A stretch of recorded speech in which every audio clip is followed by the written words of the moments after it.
آج کی غزل کا پہلا شعر ہے باغ پا کر خفقانی یہ ڈراتا ہے مجھے، سایہ شاخ گل افی نظر آتا ہے مجھے۔ خفقانی اصل میں کہتے ہیں اس مریض کو جو خفقان کے مرض میں ہو۔ خفقان کا مرض کیا ہوتا ہے؟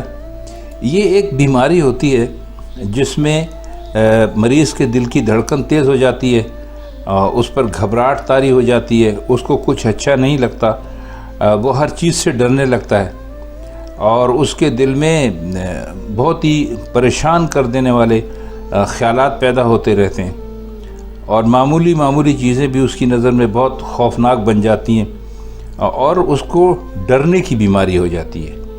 یعنی وہ کوئی بھی چیز دیکھتا ہے تو اس کے بارے میں سوچنے لگتا ہے کہ یہ چیز مجھے مار نہ دے، حالانکہ وہ انتہائی بے ضرر چیز ہوتی ہے۔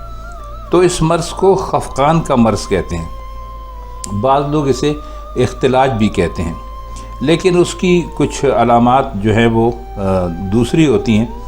تو یہاں پر ہم خفقان کے مریض کا ہی ذکر کریں گے۔ آپ نے بھی ایسے کئی مریض دیکھے ہوں گے کہ جو اس قسم کی خوف میں اور اس قسم کے توہمات میں مبتلا ہوتے ہیں، وہ ہر بات کو منفی انداز میں سوچتے ہیں، تو اس کو خفقان کا مرض کہتے ہیں۔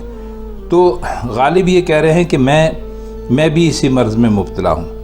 تو جب میں باغ میں جاتا ہوں تو باغ یہ دیکھ کر کہ میں خفقانی ہوں مجھے اور ڈراتا ہے۔ سایہ شاخ گل افی نظر آتا ہے مجھے۔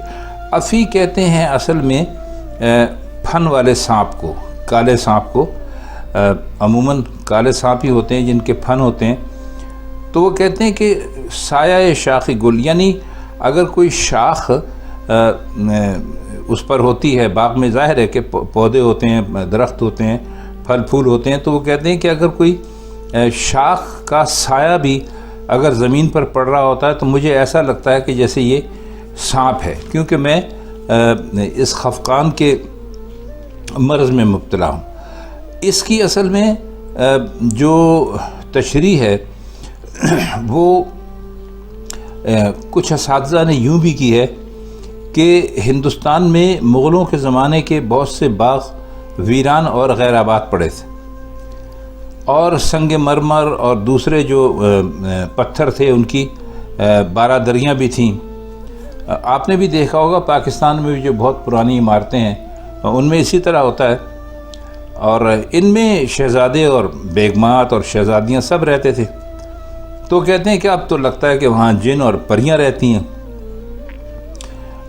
تو اب نباتات جو ہوتی ہیں جو اپنی مرضی سے گھاس پھوس پھوٹ آتی ہے، وہ ان کو کوئی دیکھنے والا نہیں ہے تو وہ ایک عجیب طرح سے پھوٹ پڑتے ہیں، اور مطلب ہے ہر جگہ پر جھاڑ جھنکاڑ جو ہے وہ اگاتا ہے، اور ہوا کے ذرا سے جھونکے سے وہ ادھر ادھر لہرانے بھی لگتا ہے۔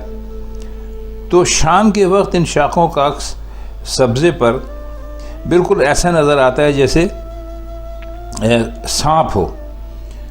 تو اس پہ تو اچھے بھلے آدمی پر وحشت اور ہول کا اثر ہوتا ہے، تو اس سے ڈرنا کوئی عجیب بات نہیں۔ تو غالب نے بھی غالباً یہی ساری باتیں ذہن میں رکھ کر یہ بات کی تھی۔ تو ایک مرتبہ اس کا مطلب ہم آپ کو پھر سمجھانے کی کوشش کرتے ہیں کہ وہ کہہ یہ رہے ہیں کہ میں باغ جو ہے اس کو پتہ ہے کہ میں خفقان کے مرض میں مبتلا ہوں، یعنی مجھے ہر چیز سے ڈرنے کا ایک مرض ہے۔ تو اس کا نتیجہ یہ ہے کہ وہ اگر کسی شاخ کا، پھولوں والی شاخ کا بھی سایہ پڑ رہا ہوتا ہے کسی چیز پہ تو مجھے لگتا ہے کہ وہ سانپ ہے۔ آئیے اب اس کا دوسرا شعر دیکھتے ہیں کہ زندگی میں تو وہ محفل سے اٹھا دیتے تھے، دیکھوں اب مر گئے پر کون اٹھاتا ہے مجھے۔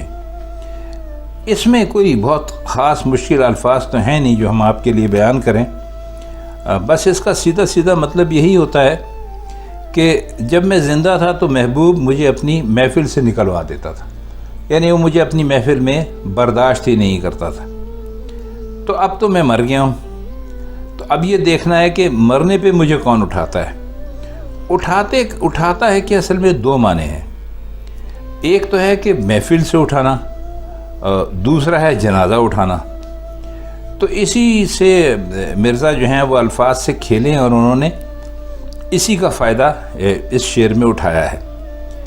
تو شعر کا سیدھا سادہ مطلب تو یہ ہے کہ جب ہم مر گئے تو ظاہر ہے کہ اب نہ ہم اس محفل میں جائیں گے اور نہ وہ ہمیں اس محفل سے نکلوائیں گے۔ مطلب یہ جو انہوں نے کہا ہے کہ اب دیکھنا چاہیے کہ مرنے پر مجھے کون اٹھاتا ہے، تو اس کا یہ مطلب ہے کہ جب زندہ تھے تو ان کا بس چلتا تھا کہ جب ہم ان کی محفل میں جاتے تھے وہ ہمیں نکلوا دیتے تھے۔ تو اب تو ہم مر گئے ہیں، مرنے کے بعد ظاہر ہے کہ ان کی محفل میں نہیں جائیں گے، تو ان کو اب محفل سے نکلوانے والا نہیں ملے گا۔